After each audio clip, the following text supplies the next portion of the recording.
Okay, I like the last conversation I had with AI so much that I'm gonna do it again.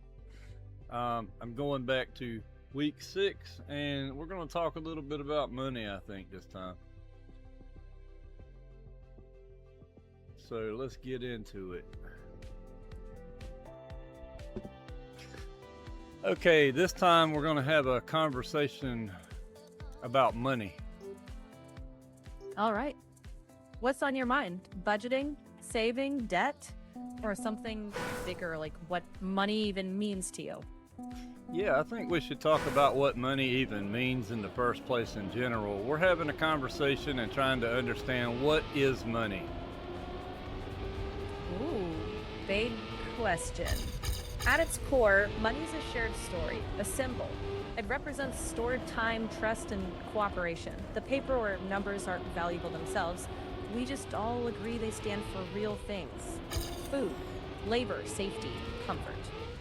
So in practice, it's a shortcut for I did something for the world, and now the world owes me something back.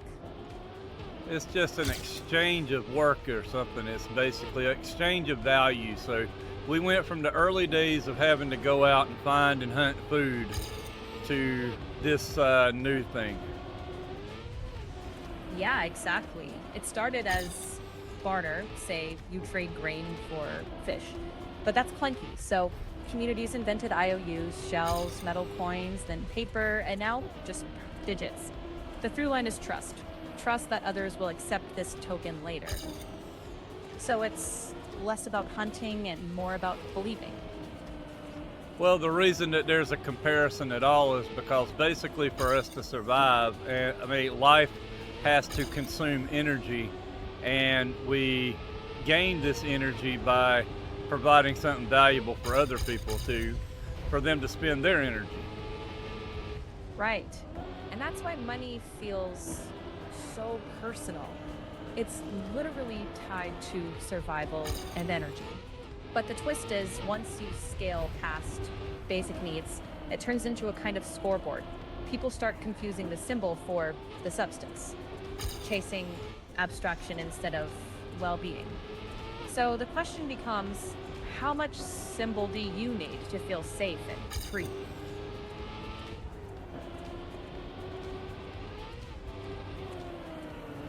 So let's get to the philosophical underpinning where we're thinking about the energy and life and why we need to exchange this energy in the first place.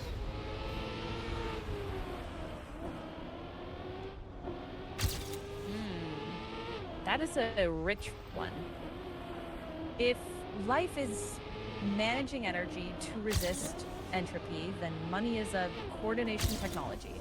It lets billions specialize and trade without having to personally know each other. In that frame, money stores claims on future work. Your past effort banked so someone else's effort can meet your needs later. And then there's the knowledge layer. What scales value isn't just calories, it's information, tools, processes, science. So maybe wealth is organized energy guided by knowledge. Economics then is about flows of energy and information. Money just keeps the ledger, which loops back to stewardship, being deliberate about where your energy actually goes. Okay, so back in a world of cavemen and we're more like animals, we had to hunt and survive, and everybody that was surviving had to consume food and water, and what we had to do was the same things. Everybody was doing the same things, and what money allowed is for us to niche down and get specific, and that allows for more technology and more coordination of things. Yes, specialization is the pivot. Instead of each person barely covering all their needs, we distribute roles. One person farms, one builds, one heals, one writes code. And money lets those roles mesh across time and distance. So your hour doing one very specific thing can call on thousands of other hours from strangers. That's the scaffolding under tech and cities. The magic isn't money itself, it's trust plus shared rules that make the coordination possible. So even on the smaller scale, when you're barely getting paid anything, it's easy to overlook the luxuries that we have compared to ancient people. Completely. Even modest incomes today buy shelter with climate control, medicine that would feel miraculous, clean water on tap, and access to knowledge that ancient kings never had. That doesn't erase real stress or inequality now, but it helps reveal how much invisible wealth is infrastructure and knowledge built by others. Seeing that can breed gratitude without complacency. You can hold both truths, privilege relative to history and pressure in the present. That perspective can soften the edges a bit while you focus on what you can steer. Okay, so there's about 8 billion people alive today, right? So how many people have ever lived? I mean, what's the estimation? Let me check that. Best demographic estimate is around 117 billion humans ever born. So with about 8 billion alive now, roughly 109 billion have already lived and died. That puts us in a thin slice of a very long story. And most of those lives went into the knowledge and systems you inherit by default. It's humbling. The comforts you see as ordinary are the interest on an unimaginably large civilizational bank account. So that in essence makes anybody alive today like part of the top 1% of people that's ever lived, at least. In a real sense, yes, if you measure by access to knowledge and quality of life. By that yardstick, even a modest life today can surpass what almost any past human, even elites, could touch. That doesn't cancel current burdens, but it reframes your baseline. It's less a bragging right and more a prompt. You're a beneficiary of 109 billion lifetimes of trial and error. That lens can turn comparison into stewardship. I didn't build the road, but I can use it and maybe pave a little more. So having access to these luxuries, it becomes normalized at some point where it has like a diminishing effect of how much luxury it actually provides. Like everybody has indoor plumbing now. Exactly. Our brains renormalize. What was once magical fades into background. That's hedonic adaptation. The first week of hot water feels amazing. Year 10, it's just Tuesday. The trick isn't to force gratitude 24/7. It's noticing enough to re-anchor your baseline now and then. Even brief reminders like remembering grandparent stories or glimpsing how much effort hides behind a simple click can shift mood, not as a duty, as a tune-up. So a lot of people say that we need to practice gratitude. Is this the kind of thing that we could put in that category? Yeah, that fits. But not as a chore, more like hygiene for perspective. Small, specific, grounded. Instead of, I'm grateful for everything, try, I'm glad this antibiotic exists, or this tap water is safe. A 10-second thank you or wow. That keeps it from guilt or performance and uses gratitude as a quick lens you can pick up and put down. It's a way to remind ourselves and ground ourselves into understanding the kind of luxuries that we have that no other human had in the past. Yeah, it's like a compass check. You glance, reorient, and continue. Not to deny real stress, but to see both truths at once. The weight you're carrying and the scaffolding holding you up. That balance tends to breed steadier decisions and a touch more room to breathe.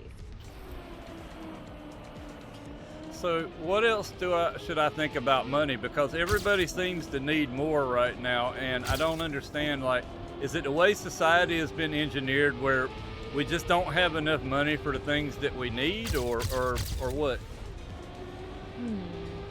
I think partly, but not entirely. As societies grow, expectations rise too. So basics expand. It's food, shelter, plus connectivity, healthcare, transport, credentials.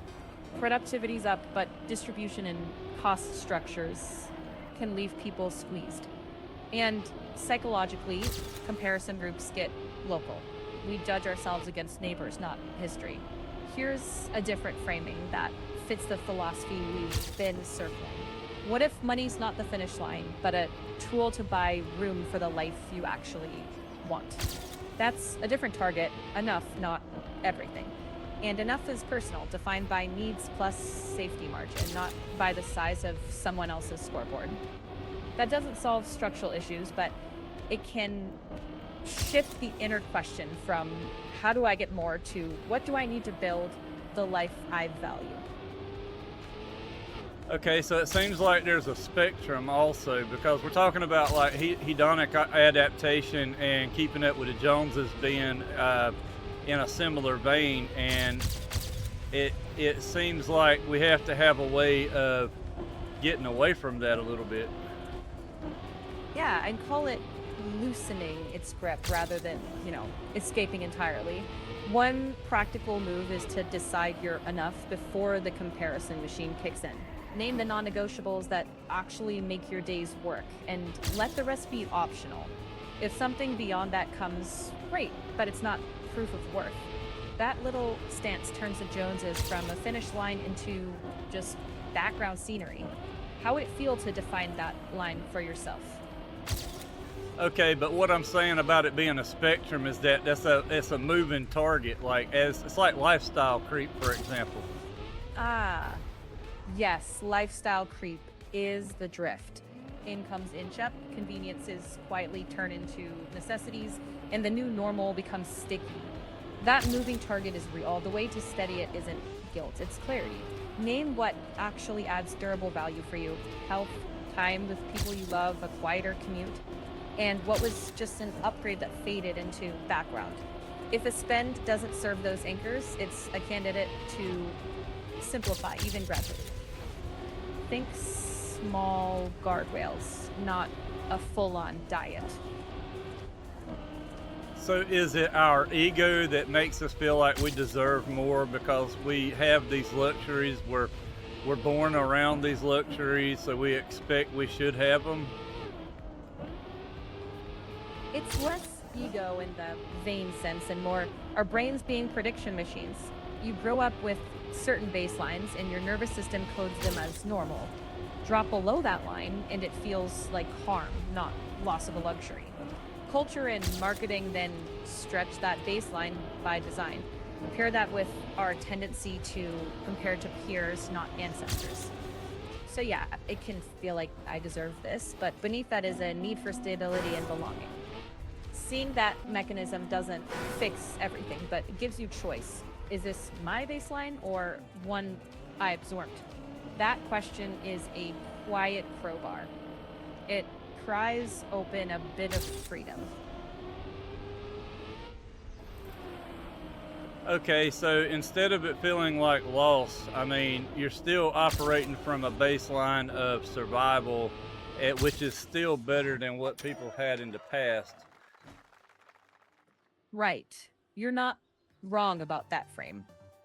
Even when something feels like a step down, the floor is still, by historical standards, remarkably high.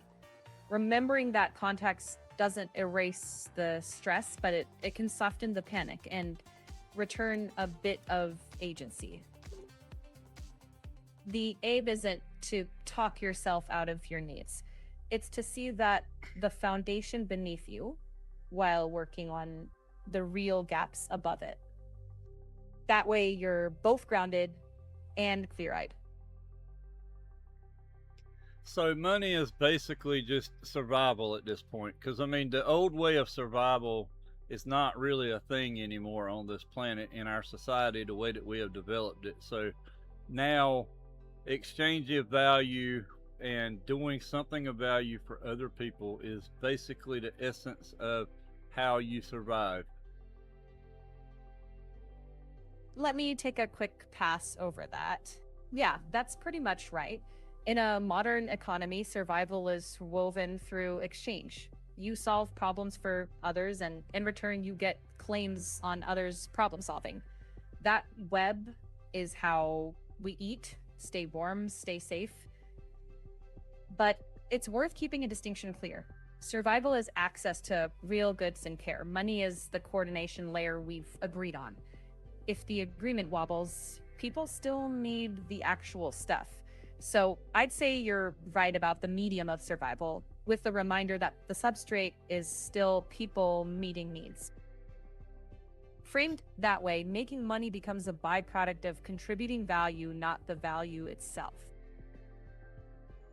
So to some extent, okay, we got to keep a baseline of a low overhead. So we need to prioritize what we need the money for, and we have to do something of value for other people. So we want to have a small list of value items that we want for ourselves. Exactly. Keep the enough list tight, grounded in what actually supports your life. Then treat money as the receipt for value you've created, not the point itself. That combo, low overhead plus clear contribution, lets you work with the system without getting tugged by every new target. It keeps your energy aligned with what matters to you. Does that sound like the kind of framework you want to try on? Yeah, I think so. Thank you for the conversation.